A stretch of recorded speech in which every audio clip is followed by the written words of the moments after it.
Hyperacusis is an hearing disorder. Look at this picture shows that signs and symptoms. Look at this. And audiometry. Look at this. A detail going on.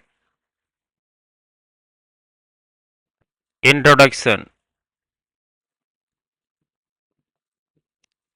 Hyperacusis is a rare but distressing auditory disorder characterized by an increased sensitivity to normal environmental sounds, unlike hearing loss, which involves difficulty detecting sounds.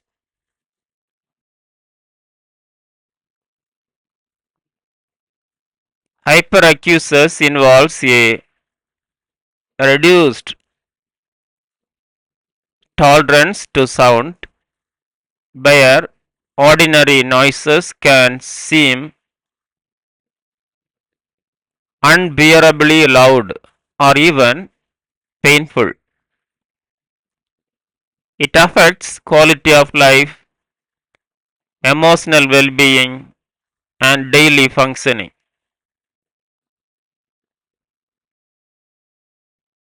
Definition. Hyperacusis is defined as a hearing disorder in which there is an abnormal sensitivity to everyday sounds that are normally perceived as tolerable by others, often resulting in discomfort or pain. It is not merely a psychological reaction but a neurological response involving the auditory system.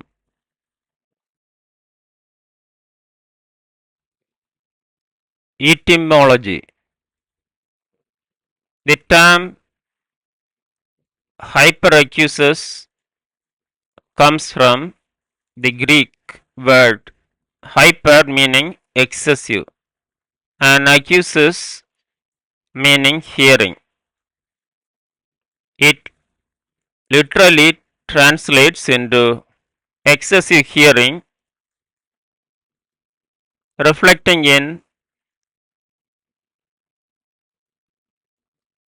the heightened sensitivity to normal sound levels.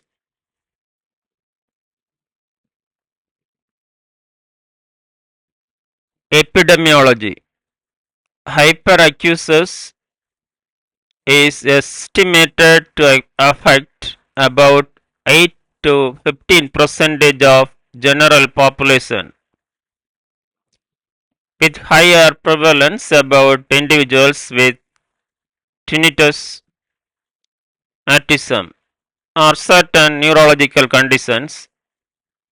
It can be occur at any age, but is more commonly reported in adults and individuals exposed to chronic loud noise or stress.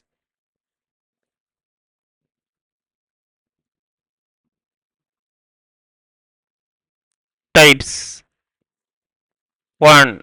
Cochlear hyperacusis, related to the inner ear and often associated with tinnitus or hearing loss. 2. Vestibular hyperacusis, accompanied by dizziness or vertigo in response to sound.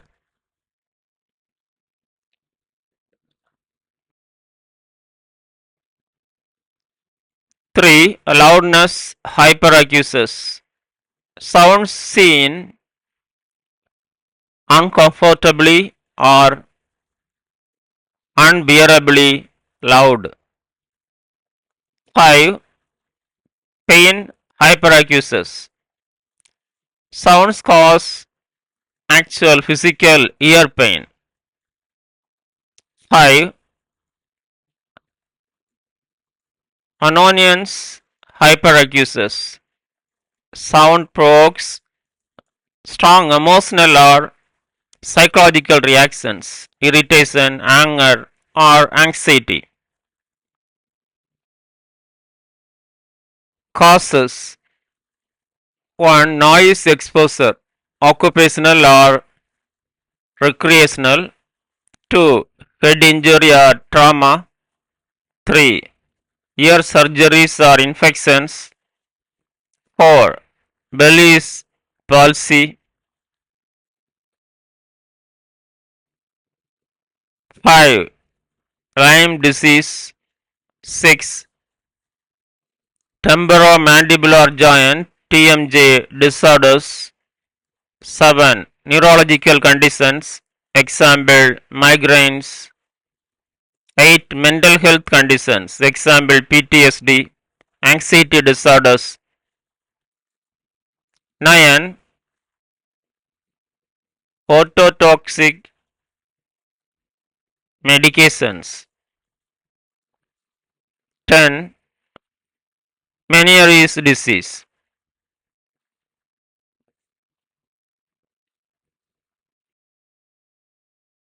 Risk factors. 1. Chronic exposure to loud noises. 2. Use of ototoxic drugs. Example aminoglycosides. 3. History of head trauma or concussion. 4. Anxiety or depression. 5.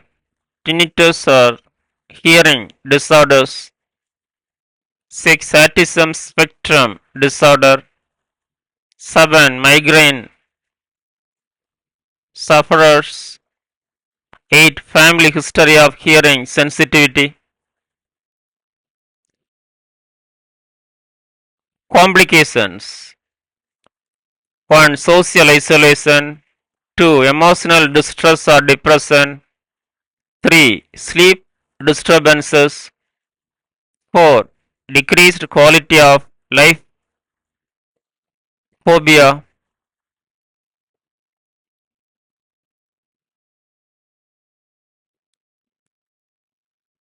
5. Difficulty concentrating. 6. Occupational impairment. 7. Sound avoidable behaviors. Phonophobia. Pathophysiology. Pathophysiology of hyperacusis step-by-step process. 1. Initial triggers. Noise exposure, injury or disease. A triggering event such as loud noise, exposure, head trauma or ear infection affects the auditory system. This may damage the cochlea, auditory nerve or central auditory pathways. 2. Loss of auditory filtering or inhibition. The medial olivocochlear system responsible for dampening loud sounds becomes dysfunctional. Reduced inhibition leads to a lack of control over sound amplification from the inner ear to the brain.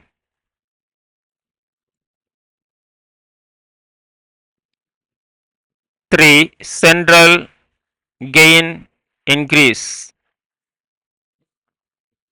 The auditory cortex compensates for reduced input or misfiring signals by increased central auditory gain. This turns up the volume of sound processing in the brain, amplifying normal sounds to intolerable sounds. 4. Overactivation of non-auditory brain areas.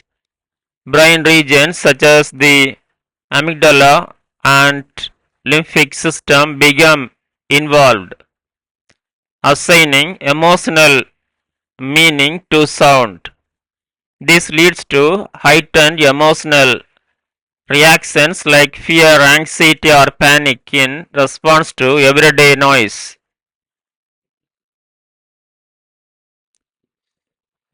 5. Auditory hypersensitivity develops.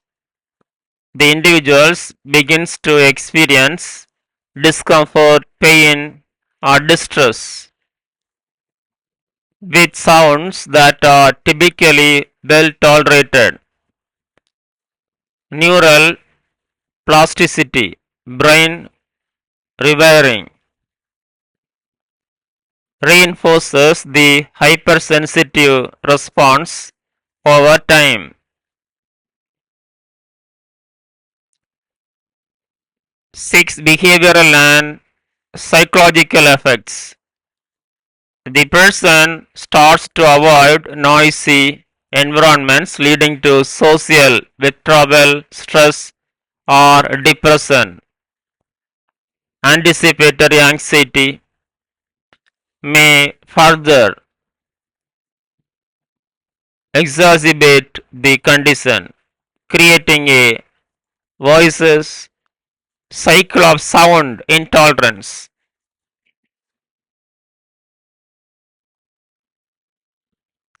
This stepwise dysfunctions in auditory processing and emotional regulation forms the basis of hyperacusis.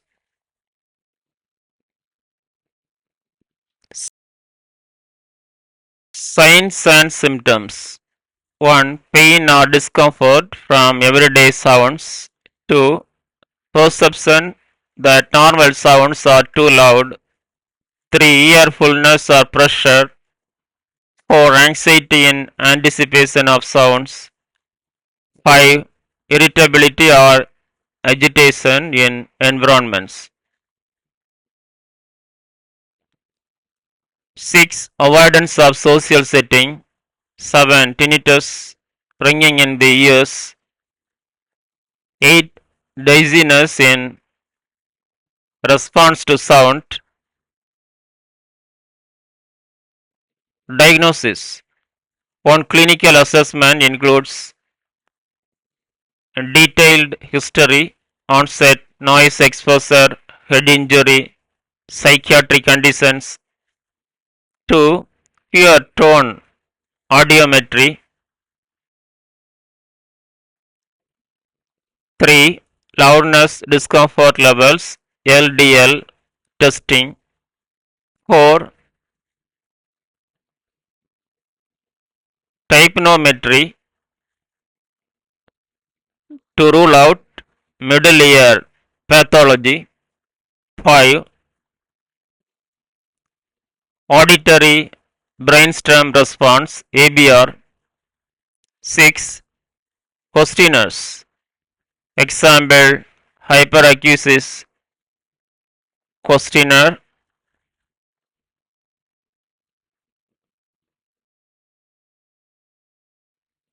Nursing diagnosis. 1. Disturbed sensory perception, auditory, related to altered sound tolerance. 2. Anxiety, related to anticipation of loud sounds. 3. Social isolation, related to avoidance of noisy environments.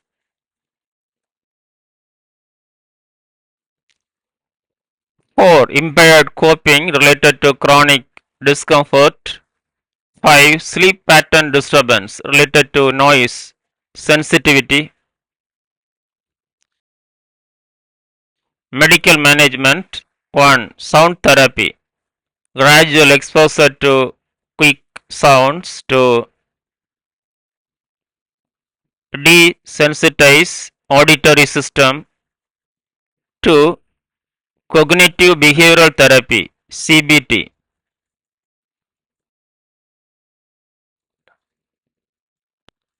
3. Medications.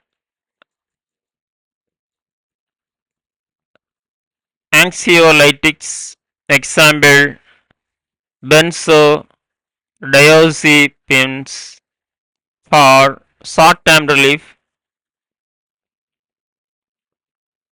antidepressants, example SSRIs for underlying anxiety or depression, anticonvulsants sometimes used for neuropathic pain. 4. Tinnitus, retraining therapy TRT if coexisting tinnitus is present. Nursing management. 1. Provide quiet, calm environment. 2. Educate patient on ear protection without over protection. 3. Encourage use of sound generators or white noise mechanisms. 4. Offer psychosocial support. 5. Monitor for emotional distress or suicidal ideation. 6. Assist in referrals to audiologist, pathologist or ENT specialist. Treatment options. 1. Sound therapy, gradual sound exposure using white noise generators. 2. Cognitive behavioral therapy CBT helps modify the negative emotional response to sound. 3. Tinnitus retraining therapy TRT combines counseling with sound therapy. 4. Pharmacologic therapy, anxiolytics, antidepressants or anti-epileptics if indicated. 5. Hearing aids with sound decentralization used in cases with concurrent hearing loss. Psychosocial medicine. 1. Cognitive behavioral therapy CBT reduced anxiety, reframe negative thought patterns. 2. Mindfulness based stress reduction MBSR enhances relaxation and distresses reactivity to sound. 3. Support groups sharing experiences can reduce isolation and promote coping. 4. Family education and counseling helps relative understand the condition and provide support. 5. Occupational therapy helps patients navigate work, school environments more comfortably. Prevention. 1. Avoid prolonged or repeated exposure to loud sounds. 2. Use proper hearing protection, earplugs, earmuffs when needed. 3. Manage stress and anxiety effectively. 4. Promote treatment of ear infection and head trauma. 5. Avoid ototoxic medications unless necessary and monitor hearing during treatment. 6. Early intervention for tinnitus or sound sensitivity. In conclusion, hyperacusis is a complex auditory disorder that can severely impact a person's emotional, psychological, and social well being. While the exact pathophysiology remains under research, effective management is possible through sound therapy, counseling, medications, and supportive care, a multidisciplinary research approach that includes audiologists, psychologists, and nurses can provide significant relief, improve coping, and enhance the quality of life for those affected.